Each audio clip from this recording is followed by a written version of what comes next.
In the blue corner, bring me Galeano Griffin. Championship aspirations. You know, even when you look at the stuff that they wear to the ring, you know what I mean, their outfits, they already know that they're built for the big lights. His opponent in the red corner, bring me Steven Galeano. Times Square boxing stable. I think we're familiar with some of those gentlemen coming out of that as well. Yeah, that's the New York area, and he's trained by a good friend of mine, Jose Guzman. And this kid, I mean, if he's trained by Jose, he's in tremendous condition because he doesn't play. Ladies and gentlemen, first let me introduce you. Fighting out of the blue corner, wearing black trunks, weighing in at 148 pounds. Originally fighting out of New Orleans, Louisiana, by way of Las Vegas, Nevada. He is a veteran of 35 professional fights. Please welcome Galeano, the best kept secret, Griffin. His opponent fighting out of the red corner, wearing the black trunks trimmed in red, gold, and silver, weighing in at 145 pounds. He comes to us tonight from the Bronx, New York. He is undefeated with a record of 5 wins, no losses, 4 big wins by KO. Please welcome Steven Galeano.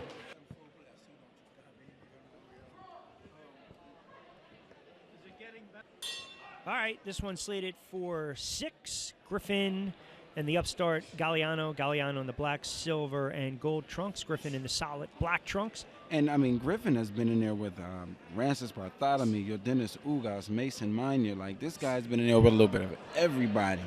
Patrick Harris. Comes in with a 5-0 mark, just 22 years of age, and he loves to get that long-rangey jab going early on, and we'll see if we see in the first 30 or so seconds in this one. And you have to give it to Galeano for fighting a guy like this, because this guy has close to 50 fights. So, I mean, and Galeano only has 5, so he's in there with a lot of experience tonight. Yeah, you would certainly say his opponent never shies away from a fight. And listen, if you want to say it's a coincidental journeyman boxer, so be it, but he'll take the fights. Yes, he will. And boxing, and he makes it interesting. Needs journeyman boxers. Yeah. They need the B-side. They need the opponent. They need guys to fill out the card that are willing to train and take the fights. Exactly. I mean, I mean, Griffin hasn't shied away from any fights. I mean, when you look at some of the names on his record, I mean, Doran Spivey, Maurice Patrick Hooker. Harris, Maurice we're going to see him in a couple more weeks as well. I mean, WBA welterweight champion Yordenis Ugas, who was just moved to super champion after Pacquiao had to relinquish the belt. So this guy has been in there with that level of talent. And you're starting to see he realizes, look, you got to negate the height advantage. You got to figure out a way to go among the trees and get outside. He was able to work the body successfully a couple seconds ago.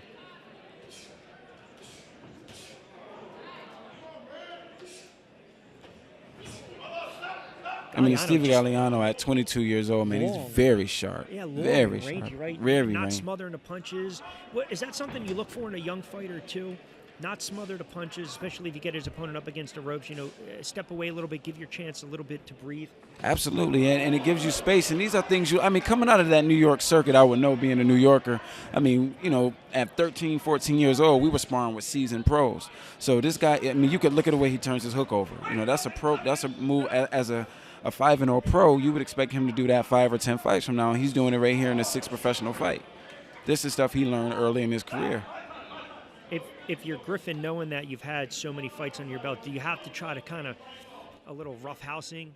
Yeah, use that experience. Try to rough up the young fighter. Give him something he hasn't seen. Like, it's tough when you have a guy who is skilled and as seasoned as an amateur as Steven Galeano is, but try it. Give him something. Yeah, and Clancy, I believe, deducted a point for a low blow. I don't even think he gave him a warning. So wow. You mentioned a little bit of the rough housing. Is that another one? Okay, so another low blow. It looked like that was right on the belt line. I don't think that we can't stay out there on the outside with a sharp fighter like this. Opening stage is round number 2, again slated for 6. You see the feints, the nice little drive. Every time he feints, Griffin bites on the feint. And then the hook comes, and then the right hand comes. Simple, it's putting it together. And you can tell that Galeano is he's shying away from going to the body a little bit because it's like they're straying a little low. So now he's working up top to make Griffin bring his hands up, then he'll go to the body. And I guess your point, if he's taking on an opponent that maybe has, say, 20 knockouts in his career, he's going to be a little more cautious in that regard. I don't think that's the case. As you said, perhaps it's baiting and trying to set up. Yeah, he's trying to set up. And you don't want to, take that chance of, losing a point. Especially with a smaller fighter that's consistently crouching down. You're right. Exactly. More prone to body shots, which can also be borderline below the belt shots. Yep. Griffin's very,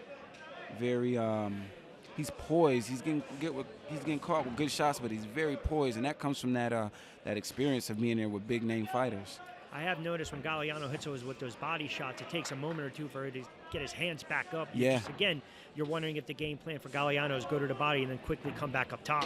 And that's exactly what it looks like he's doing. Another body shot, just like you just alluded to. Body shot. And he was smart enough to bring that around the side rather than go down the middle, because when he's crouching down, it can make him stray a little low and go, and it looks like a low blow, or south of the border. But he brought it around the side this time. There he goes again, and he keeps his hands up very well. Now, as a good fighter, punch placement. Conversely, you get knocked down a couple times like this, and you start to get in survival mode. What is the game plan right now if you're running out Griffin? Are you trying to survive the round? Are you trying to, again, tie him up a little bit? Because you might be hesitant to go back inside and engage because of those body shots. It looked like that's what's going on. I tell you what, he's not like the girl that fought earlier, because every time she got caught with one, she had to come back with 3 or 4. Camille Kaysen was tough. Yeah, she was very tough. She was very tough. Good body shot. Again, feel it downstairs. Another bite. Yeah, it's over. Those Clancy waves it off. He saw enough.